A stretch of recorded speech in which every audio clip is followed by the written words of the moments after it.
வணக்கம். சுவையின் ரகசியம். இன்றைக்கி நம்ம ஒரு கிரேவி பார்க்க போகிறோம்.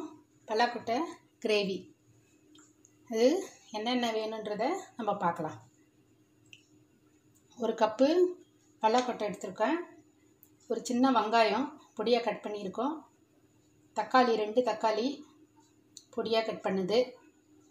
பூண்டு ஒரு 6 பல் அது பொடியாக கட் பண்ணியிருக்கிறது. ஒரு பச்சை மிளகாய் 2 கட் பண்ணியிருக்கோம். மிளகாத்தூள் இது காஷ்மீரி மிளகாத்தூள், அது 1 டேபிள் ஸ்பூனு. 1 டேபிள் ஸ்பூனு ஜீரகத்தூள், 1/4 டேபிள் ஸ்பூன் மஞ்சத்தூள்.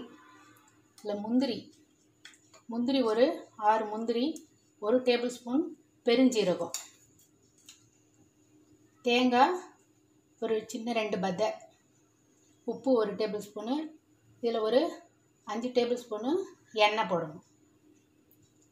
தாளிக்கிறதுக்கு பட்டை, லவங்கம், பே லீஃப் இதெல்லாம் போட்டு நம்ம ஒரு கிரேவி பண்ண போகிறோம். எப்படி செய்கிறதுன்னு பார்க்கலாம். இதை குக்கரில் வச்சுட்டு பலாக்கொட்டையை ஒரு குக்கரில் வச்சு ஒரு 3 விசில் வர மாதிரி வேக வச்சு எடுத்துக்கணும். நம்ம குக்கரில் வச்சுருவோம். நம்ம இப்போ குக்கரில் போடுவோம். குக்கரில் வச்சுட்டு கொஞ்சம் தண்ணி போடணும்.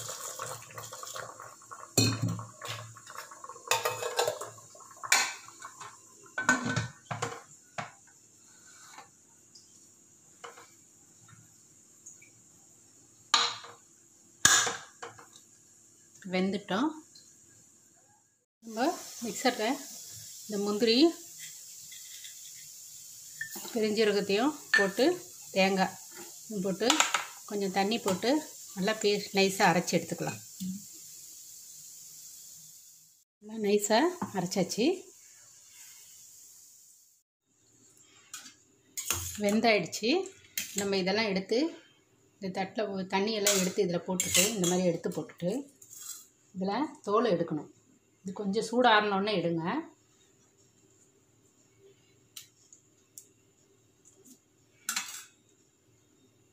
இந்த மாதிரி கட் பண்ணிங்கன்னா இப்படி வந்துடும்.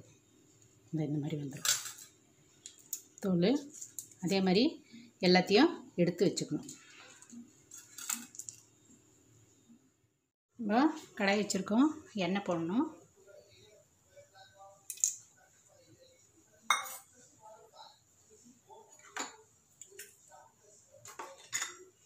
எண்ணெய் காஞ்சிருக்கு.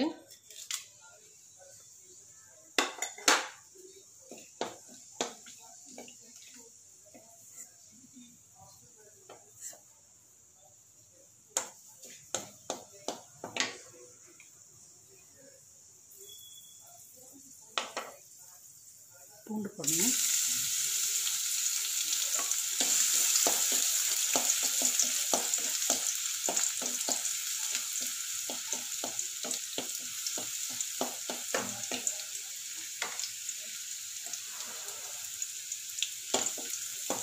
பூண்டு போட்டது. வெங்காயம் போடணும்.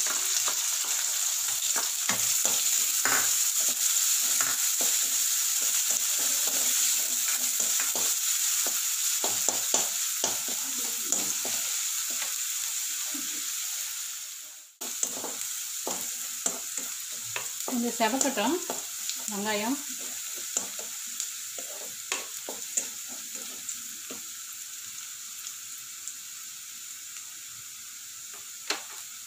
இப்போ 2 பச்சை மிளகாய் போடலாம்.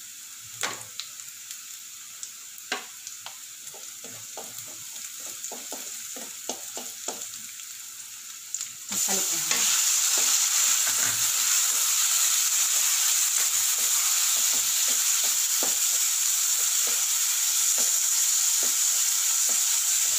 நல்லா வதங்கணும். நல்லா தக்காளி இதுவாக இருக்குது. இப்போ நம்ம மசாலா தூள் போடுவோம். மிளகாத்தூள் போடணும், மஞ்சத்தூள், தனியாத்தூள்,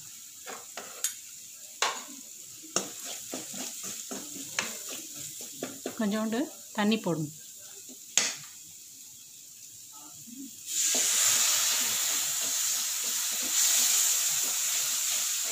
கொஞ்சம் இதுவாகும்போது நம்ம இந்த கிரேவி இதுக்கு போடுவோம், அரைச்சி வச்ச விழுத போடுவோம். உப்பு போடணும்.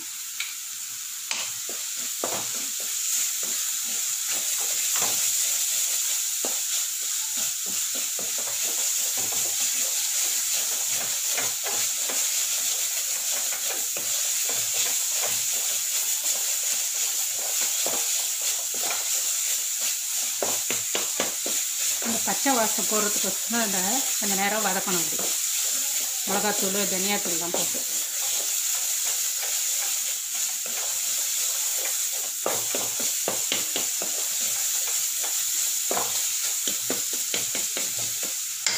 நம்ம இந்த பலாக்கொட்டை போடணும்.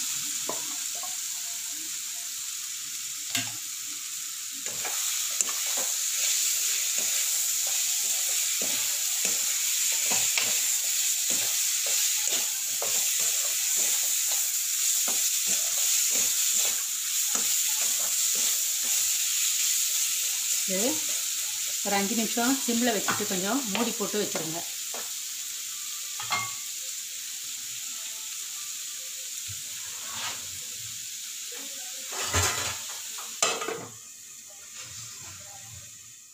நிமிஷம் ஆயிடுச்சு. நல்லா வெந்து வந்துருக்கு. உப்பு எல்லாம் சேர்ந்து வர்றதுக்கு அது மாதிரி மூடி வைக்கிறோம். நம்ம கிரேவி போடணும்.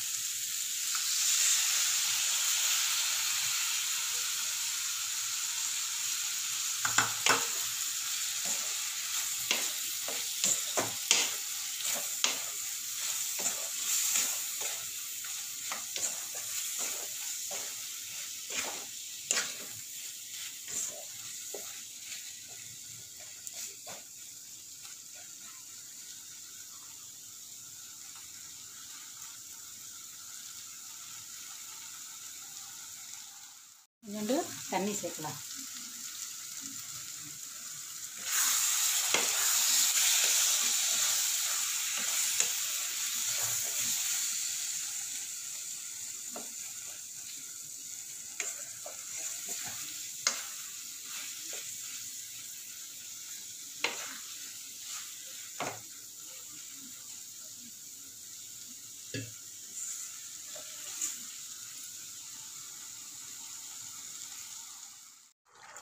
கிரேவி ரெடி ஆகிடுச்சு. இப்போ நம்ம பவுலில் போட்டுக்கலாம். இது தோசை கூட சப்பாத்தி கூட ரொம்ப நல்லாயிருக்கும்.